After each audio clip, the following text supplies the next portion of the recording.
모세가 이스라엘 백성을 이끌고 이집트에서 탈출한 후 시내산 꼭대기에서 십계명을 받은 것은 지금부터 약 3300년 전의 일입니다.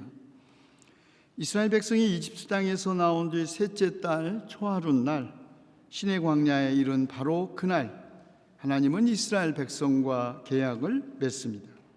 그리고 그 표징으로 십계명을 주셨죠. 유대인과 무슬림은 십계명만이 아니라 거기에서 파생된 율법들을 지금도 타당한 하나님의 명령이자 규범으로 받아들이고 있고, 그리스도인들도 십계명을 진지하게 실천하고 있습니다. 그러나 지금부터 3300년 전에 유목민이었던 이스라엘 사람들에게 주어진 십계명을 오늘 우리 시대에도 변함없는 윤리적 규범으로 적용한다는 것은 어불성설이라고 주장하면서 아예 무시하는 사람들도 있죠. 그러나 성경의 어떤 말씀은 현실에 안 맞는다고, 또 지키기 어렵다는 이유로 폐기하거나 믿지 않고 오직 현실에 적합한 것만, 또 내가 지킬 수 있는 것만 선별적으로 믿을 수는 없는 법이죠. 물론 문자적으로 성경을 믿는 근본주의는 잘못된 것입니다. 그러나 하나님의 말씀은 이른바 오래된 미래이죠. 말씀이 현실성이 있느냐 없느냐가 아니라 과연 말씀의 본 뜻이 무엇인지 깨닫는 것이 중요합니다. 그리고 우리가 믿음이 없어 비록 그 말씀 지키지 못할지언정 말씀을 왜곡하거나 자신을 정당화해서는 안 됩니다. 물론 십계명은 3300년 전에 주어진 아주 오래된 계명이죠. 하지만 그 십계명은 여전히 우리 기독교 신앙의 기본이고 토대이자 크리스찬의 삶의 방향을 지시합니다. 하나님과 우상을 함께 섬기거나 하나님을 오히려 우상으로 전락시키는 잘못된 신앙이 교회 안에도 있는 현실에서 나 외에 다른 신을 섬기지 말라, 이 첫 번째 계명 어떻게 이해해야 할까요? 탐욕과 욕망의 충족을 경제성장과 발전의 원동력이라고 생각하면서 결코 쉬지 못하는, 아니 쉴 수 없는 우리 사회에서 안식일에 모든 일을 멈추고 쉬면서 거룩하게 지키라는 말씀, 무슨 의미를 가지는 것일까요? 부모와 자식 사이의 관계가 사랑과 존경, 배려와 부양이 아니라 학대와 경멸로 변한 세상에서 내 부모를 공경하라, 이 계명 어떻게 해석해야 합니까? 제도화된 살인인 전쟁에서 사람을 죽이는 것을 당연하게 여기고 묻지마 살인의 불안에 떨어야 하는 세상에서 살인하지 말라는 계명, 무슨 의미를 가지는 것일까요? 성이 상품화되고 착취되고 이혼율은 끊임없이 증가하는 세상에서 간음 금지 명령 얼마만큼 구속력을 가질 수 있는 것입니까? 유전무죄, 무전유죄의 세상에서 큰 도둑들은 잡히지도 않고 오직 작은 도둑들만 잡히는 현실에서 도대체 도둑질하지 말라는 계명은 어느 도둑에게 적용되어야 한단 말입니까? 온갖 가짜뉴스의 생산과 퍼나르기, 아니면 말고식의 무책임한 명예훼손과 잔혹한 상처내기를 아무런 가책도 없이 해대는 사람들에게 거짓 증언하지 말라 계명 과연 얼마나 먹혀들 수 있겠습니까? 남에게 먹히기보다 남을 오히려 잘 먹어야 출세한다고 생각하는 세상에서 평생을 모아도 서울의 작은 아파트 한 채 살 수 없는 절망에 사로잡힌 젊은이들에게 누구 집 아이는 강남에 여러 채 아파트를 가지고 있고 공직자들은 개발정보 이용하여 땅 투기하는 현실에서 집을 탐내지 말라? 이 계명? 얼마나 인간의 탐욕을 잠재울 수 있고 절망한 이들을 위로할 수 있겠습니까? 그렇습니다. 십계명, 우리의 현실, 우리의 일상에서 지킨다는 것 쉬운 일이 아닙니다. 계명과 현실이 충돌하기 때문이거나 우리가 믿음이 없어 순종하고 실천하지 못하기 때문이지요. 그러나 하나님께서 이스라엘에게 십계명을 주신 것은 결코 계명을 지킬 수 없는 인간의 나약함을 확인해 주고 인간의 그 죄성을 드러내기 위한 것이 아닙니다. 만약에 언약 없이 단지 명령만 하셨다면 십계명은 그런 역할을 할 것입니다. 그러나 하나님은 놀라운 기적과 기이한 일로 이집트의 바로와 그의 온 집안을 치셨고 이스라엘 백성을 이집트 노예 생활에서 강한 손으로 이끌어내셨으며 어미 독수리가 그 날개로 새끼를 업어 나르듯이 인도하셨고 너희가 나의 말을 듣고 내가 세워준 언약을 지키면 너희는 모든 민족 가운데서 나의 보물이 될 것이다. 너희는 내가 선택한 백성이 되고 너희의 나라는 나를 섬기는 제사장 나라가 되고 너희는 거룩한 민족이 될 것이라는 이 약속과 함께 계명을 주신 것입니다. 십계명은 단지 일방적인 명령이 아니라 하나님께서 놀라운 기적과 기이한 일로 우리를 지키시면서 우리로 하나님을 경외하여 항상 복을 누리게 하기 위하여 주신 언약, 곧 약속 있는 명령입니다.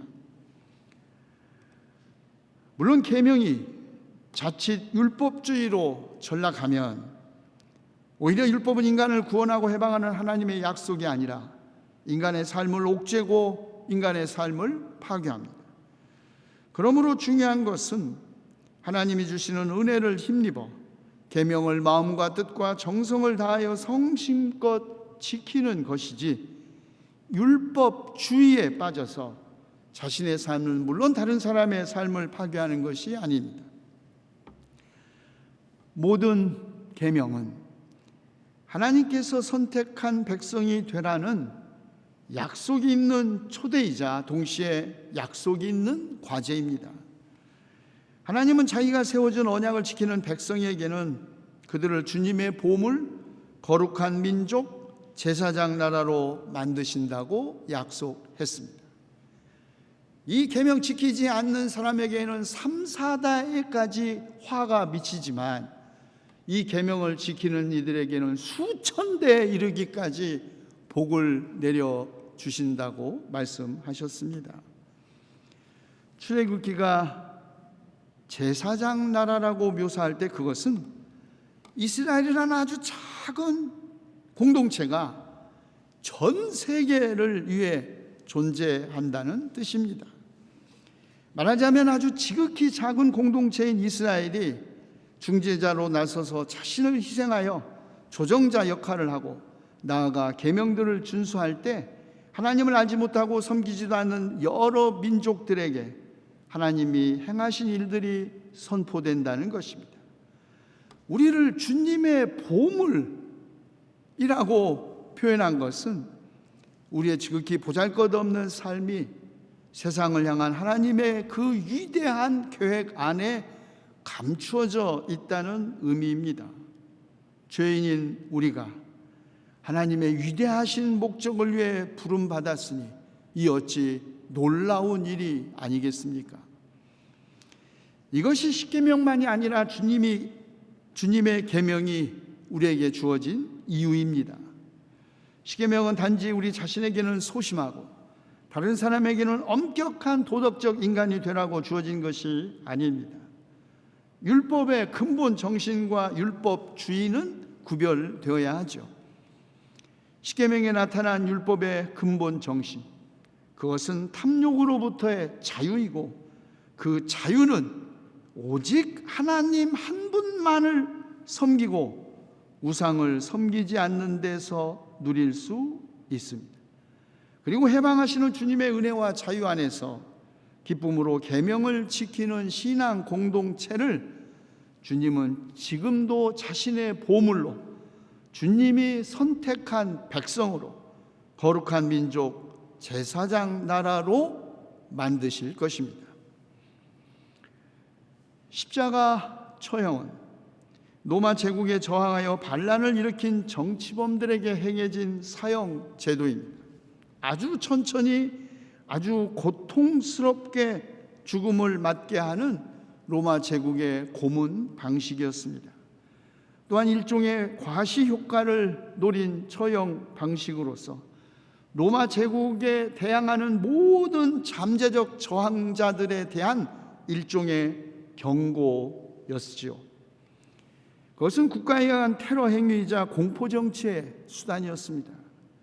로마 제국의 통치를 받던 유대인들에게 그 십자가형, 진실로 고통스럽고 치욕적인 죽음이었을 뿐만 아니라 유대의 오래된 전통에 따르면 나무에 달려 죽은 자, 하나님으로부터 버림받고 저주받은 자의 죽음이었습니다.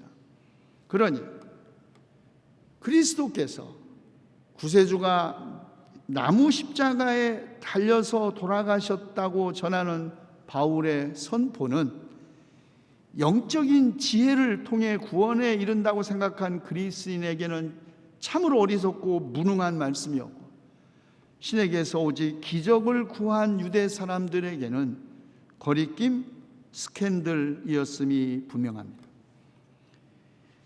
영적 세계에 대한 지식을 얻어 흔들리지 않는 영혼의 평정을 유지하는 것을 구원이라고 생각하는 사람들에게는 십자가에 달린 그리스도의 그 고통스러운 절규와 비탄의 외침을 어떻게 이해할 수 있었겠습니까? 하나님은 오직 놀라운 이적과 기적, 다윗 왕조의 영광스러운 복권을 통하여 이스라엘 백성을 구원하신다고 믿은 유대인들은 하나님께서 그의 외아들을 십자가 죽음을 통하여 구원하시기를 원하신다는 것을 이해할 수도, 믿을 수도, 아니 믿고 싶지도 않았을 것입니다. 그리스인과 유대인, 지혜를 구하는 그리스인과 기적을 구하는 유대인, 이 두 집단은 비종교적인 인간과 종교적 인간이라는 상반된 인간상을 보여주는 것 같지만 사실은 가장 그 깊은 근본에서 이들은 가장 인간 중심주의적인 이기주의에 사로잡혀 있는 인간성을 대표하고 있습니다. 그래서 바울은 부르심을 받은 사람에게는 유대 사람에게나 그리스 사람에게나 이 그리스도는 하나님의 능력이요 하나님의 지혜라고 말합니다. 그렇습니다. 십자가에 달린 그리스도를 하나님의 능력이요 하나님의 지혜로 믿을 수 있는 것, 인간적 지혜, 인간적 가능성이 아닙니다. 오직 하나님의 부르심을 받은 사람만이 깨닫고 믿을 수 있는 것이죠. 이 진리, 이 복음을 받아들이는 일은 궁극적으로 인간적인 결단에 달린 것이 아니라 오직 하나님의 결정에 근거한 것입니다. 그래서 오직 하나님의 부르심을 받은 사람들, 수동태로 표현한 것이죠. 그런 의미에서 오늘 우리가 그리스도인이 된 것도 사실은 우리 자신의 결단에 의한 것이 아닙니다. 그 누구를 통해서였건 부르신 분은 하나님 자신이기에 선택은 은혜이고 선물인 것이죠. 영적인 지식과 종교적인 기적이 인간을 구원한다고 믿었던 세계에서 십자가 죽음이 인간을 구원한다는 선포는 분명 어리석게 들리는 설교였을 것입니다. 그러나 하나님은 이렇게 어리석게 들리는 설교를 통하여 믿는 사람들을 구원하시기를 기뻐하신다고 바울은 말합니다. 바울은 매우 의도적으로 사람의 지혜에 하나님의 어리석음을, 인간적 강함에 하나님의 약함을 대립시킴으로써 하나님의 어리석음이 사람의 지혜보다 더 지혜롭고 하나님의 약함이 사람의 강함보다 더 강한 역설유에 믿음을 세웠던 것입니다. 이로써 바울은 사람의 눈에 지극히 어리석고 약한 사람처럼 보이는 힘없는 고린도 교회 성도들에게 믿음과 소망을 심었던 것이죠. 그렇습니다. 신앙은 하나님의 역설입니다.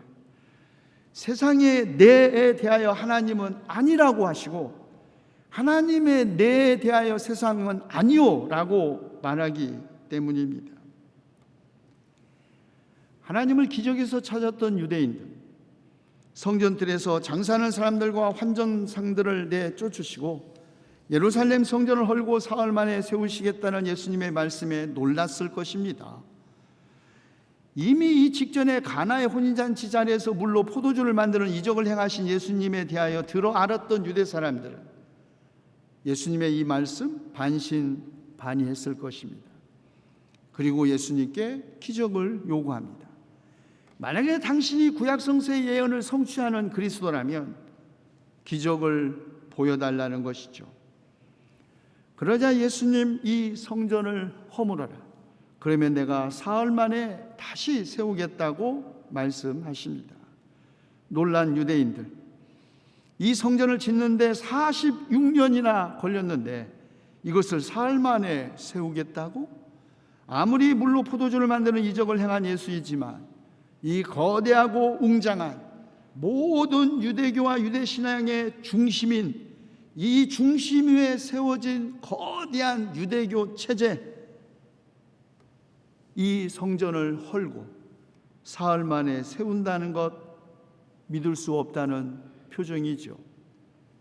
그때 요한은 그것이 예수께서 자신의 몸을 성전이라고 생각하신 것이고 죽은 사람들 가운데서 사흘 만에 부활하실 것을 예고하신 것이라는 설명을 덧붙입니다. 요한은 예수님의 이 폭력적인 성전 정화 사건과 자기의 몸을 성전에 빗대어 말씀하신 예수님을 통하여 예수님은 성전에 대한, 성전 체제에 대한 부분적 개혁이 아니라 성전 그 자체를 아예 없애버리려는 의도를 보여준 것입니다. 바로 이 예수님의 급진성 때문에 예수님의 성전 정화 사건은 필연적으로 예수님을 죽음의 길로 몰아넣은 것입니다. 제자들도 이것을 예견했든지 시편 69편을 기억했다고 하죠.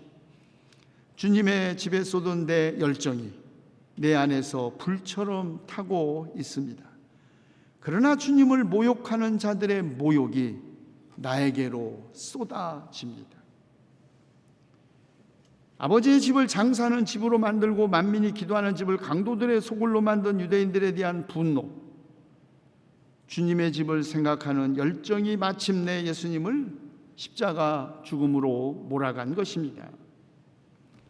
자기의 삶의 마지막에 십자가가 기다리고 있다는 걸 알면서도 하지 않으면 안 될 일이게 해야 했던 사람, 자기 삶의 마지막에 십자가가 기다리고 있다는 것을 알면서도 가지 않으면 안 될 그 길을 가는 사람, 그는 분명히 유대인들에게는 걸림돌이고 그리스인들에게는 어리석은 사람이었죠. 그러나 주님은 그렇게 사람의 눈에 어리석어 보이는 것이 하나님의 지혜이고 그렇게 사람들의 꺼리낌이라고 피하고 싶은 걸림돌이라고 생각하는 것이 하나님의 능력임을 믿었기에 십자가의 몸, 죽음으로 옛 성전을 헐고 부활의 몸으로 새로운 성전 생명을 세우실 수 있었던 것입니다. 지금도 마찬가지 아닐까요? 진정한 신앙이 하나님의 어리석음이 사람의 지혜보다 더 지혜롭고 하나님의 약함이 사람의 강함보다도 더 강하다고 믿기 때문에 십자가의 길, 모든 오해와 편견 속에서도 침묵을 지키며 손해보는 쪽을 선택하는 길, 그 길을 가면서 오직 주님만 사랑하는 사람, 그가 진정한 신앙인 아닐까요? 기도합시다. 지혜 있는 자들을 부끄럽게 하시려고 세상의 어리석은 것들을 택하시고, 강한 것들을 부끄럽게 하시려고 세상의 약한 것들을 택하셨으며, 잘났다고 하는 것들을 없애시려고 아무것도 아닌 것들을 택하신 것은 아무도 하나님 앞에서 자랑하지 못하게 하시려는 것이라고 말씀하신 주님, 우리의 믿음이 사람의 지혜에 바탕을 두지 않고 오직 하나님의 능력에만 바탕을 두게 하시옵소서. 우리 주 예수 그리스도의 이름으로 기도하옵나이다. 아멘.